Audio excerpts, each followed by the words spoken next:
എട്ടാം ശമ്പള കമ്മീഷന്റെ മുന്നോടിയായുള്ള പ്രാരംഭ ചർച്ചകളും അവലോകനങ്ങളും ആരംഭിച്ചിട്ട് 9 മാസത്തോളമായി. ഇത്തവണ അടിസ്ഥാന ശമ്പളത്തിലും മറ്റ് ആനുകൂല്യങ്ങളിലും വൻ വർധനവാണ് ജീവനക്കാർ പ്രതീക്ഷിക്കുന്നത്. ഇതിന്റെ ഭാഗമായി വിവിധ ജീവനക്കാരുടെ സംഘടനകളും പെൻഷനേഴ്സ് അസോസിയേഷനുകളും തങ്ങളുടെ ആവശ്യങ്ങൾ സർക്കാരിന് മുന്നിൽ സമർപ്പിച്ചു കഴിഞ്ഞു.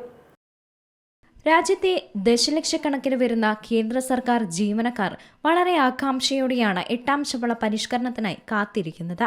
ഇത്തവണ അടിസ്ഥാന ശമ്പളത്തിലും മറ്റ് ആനുകൂല്യങ്ങളിലും വൻ വർധനവ് തന്നെയാണ് ജീവനക്കാർ പ്രതീക്ഷിക്കുന്നത്. നിലവിൽ എട്ടാം ശമ്പള കമ്മീഷനുമായി ബന്ധപ്പെട്ട പ്രവർത്തനങ്ങൾ പുരോഗമിച്ചുകൊണ്ടിരിക്കുകയാണ്. ശമ്പള കമ്മീഷൻ രൂപീകരണവുമായി ബന്ധപ്പെട്ട ചർച്ചകളും സമിതിയുടെ പ്രവർത്തനങ്ങളും 9 മാസം പിന്നിട്ടിട്ടുണ്ട്.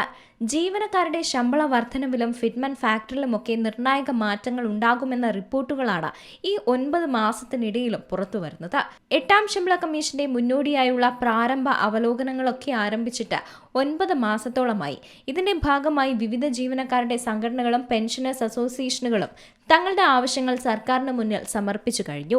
ഫിറ്റ്മെന്റ് ഫാക്ടറിൽ മാറ്റം വരുമെന്ന് തന്നെയാണ് നിലവിലുള്ള സൂചന. നിലവിൽ ഏഴാം ശമ്പള കമ്മീഷനിൽ 2.57 എന്ന ഫിറ്റ്മെന്റ് ഫാക്ടർ ആയിരുന്നു ഉപയോഗിച്ചത്. എന്നാൽ എട്ടാം ശമ്പള കമ്മീഷനിൽ ഇത് 2.86 മുതൽ 3.68 വരെയായി ഉയർത്തുമെന്ന് തന്നെയാണ് ജീവനക്കാരുടെ പ്രധാന ആവശ്യം. ഫിറ്റ്മെന്റ് ഫാക്ടർ ഉയർത്തുന്നതോടെ കേന്ദ്ര ജീവനക്കാരുടെ കുറഞ്ഞ അടിസ്ഥാന ശമ്പളം നിലവിലെ 18,000 രൂപയിൽ നിന്ന് 26,000 രൂപ മുതൽ 34,500 രൂപ വരെ ഉയർന്നേക്കാം. എട്ടാം ശമ്പള കമ്മീഷന്റെ ഈ തീരുമാനങ്ങൾ ജീവനക്കാരെ മാത്രമായിരിക്കില്ല, പെൻഷൻകാരെയും ബാധിക്കുന്നുണ്ട്. ശമ്പള പരിഷ്കരണത്തിനൊപ്പം വിരമിച്ച ജീവനക്കാരുടെ പെൻഷൻ തുകയിലും ഗണ്യമായ വർധനവുണ്ടാകുമെന്ന് തന്നെയാണ് പ്രതീക്ഷ. നിലവിലുള്ള പെൻഷൻ തുകയിലും ഫിറ്റ്മെന്റ് ഫാക്ടർ പ്രകാരം വർധനവ് രേഖപ്പെടുത്തും. 2025 നവംബർ 3 കമ്മീഷൻ ഔദ്യോഗികമായി നിലവിൽ വന്നത്. രൂപീകരിച്ച് 18 മാസത്തിനുള്ളിൽ തന്നെ റിപ്പോർട്ട് സമർപ്പിക്കാനായിരുന്നു നിർദ്ദേശം. ഇതനുസരിച്ച് അന്തിമ റിപ്പോർട്ട് സമർപ്പിക്കാനുള്ള അവസാന തീയതി 2027 മെയ് 3 എന്നാൽ അതിനു മുമ്പ് തന്നെ കമ്മീഷൻ റിപ്പോർട്ട് സമർപ്പിച്ചേക്കും. റിപ്പോർട്ട് സമർപ്പിച്ച ശേഷം കേന്ദ്ര മന്ത്രിസഭ ഇത് വിശദമായി പരിശോധിച്ച് ഭേദഗതികളോടെയോ അല്ലാതെയോ ഇത് അംഗീകരിക്കും.